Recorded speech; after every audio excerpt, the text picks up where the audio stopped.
Konnichiwa, welcome to the Uzumaki garage. The brand new battery in my Honda Type R is dead, so in this episode I'm going to make sure that never happens again. Yes, that's right, as Halloween approaches, I'm going to bring back the dead.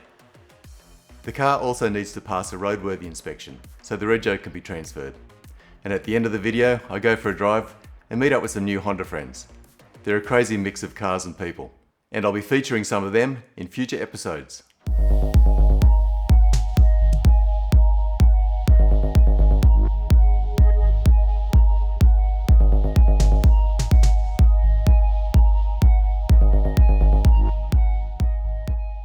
The Integra had a new battery fitted about a month ago on the day I bought it.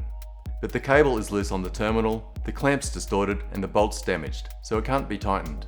You can see here the negative terminal clamp is bent out of shape.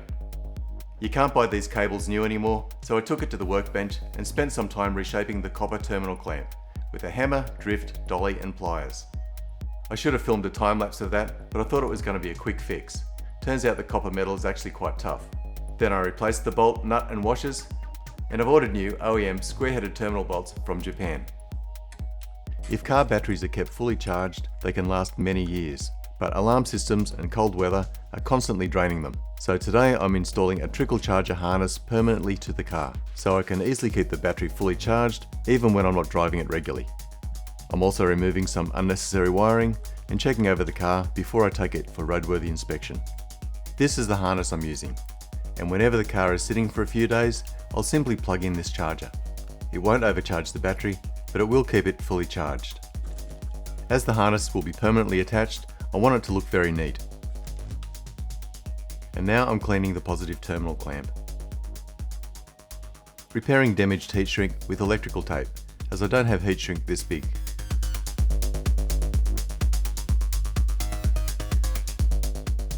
Due to the shape of the clamp, round washers won't always fit, so I use the linear belt sander to grind flat spots on the washers where it's needed. And just routing the cable neatly, and bolting it all together. Cleaning with brake cleaner, and coating the terminals with Permantex battery sealer.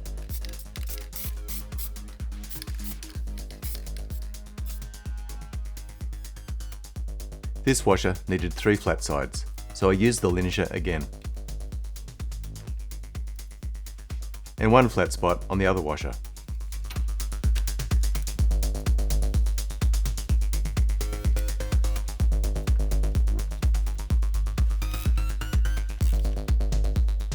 Clean with brake cleaner, mask the area, and spray just like before.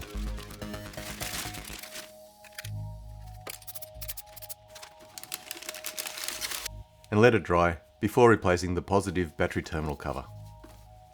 And that looks pretty neat. And now I'm giving it a test.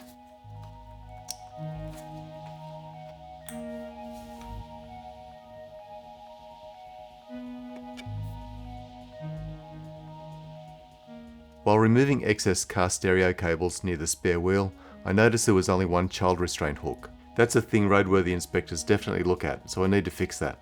As the car is a 4-seater, I only need 2 hooks. Removing this trim clip from the rear panel, there is a threaded hole there specifically for the second hook. Checking the thread is right, and it is. Perfect. Sometimes it's difficult installing child restraint hooks, but it's easy on the Integra.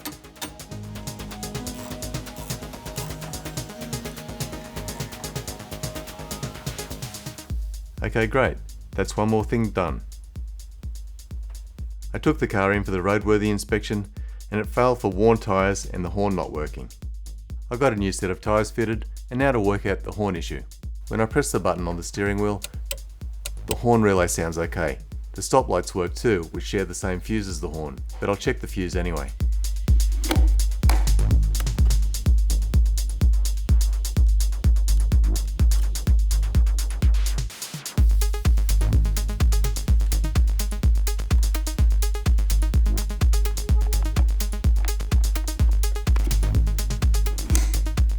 Using a 12mm socket, I removed the horn from behind the grille and cleaned up its mounting points with Scotch-Brite and cleaned its mounting hole with brake cleaner. I cleaned up the horn too, but I do have a new one on order from Japan. And I cleaned the earth bolt. To get better access to the horn's wiring harness, I'm removing the right-hand indicator assembly. The connector onto the horn is very loose. Part of the connector is broken. So that's the issue. I'm doing a test here with the wiring harness onto the horn to see if I can get it to work. I'm adding an earth here to the mounting bracket. I can't get a new connector locally, so I've got to do a temporary fix.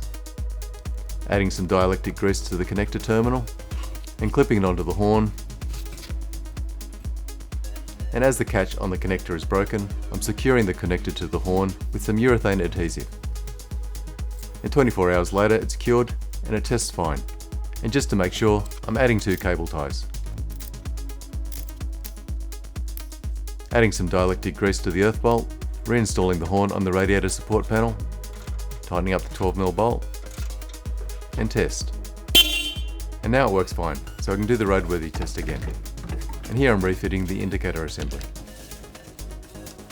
And a last test before going to the roadworthy inspection again. Success.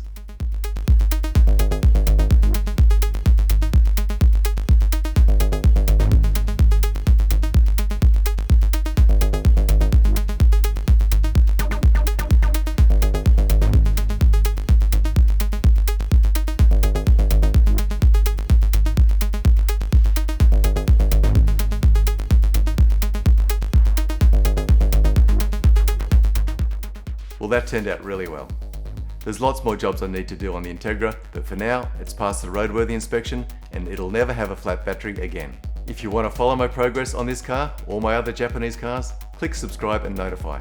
And if you got some feedback for me, write it in the comments below. Thanks for watching.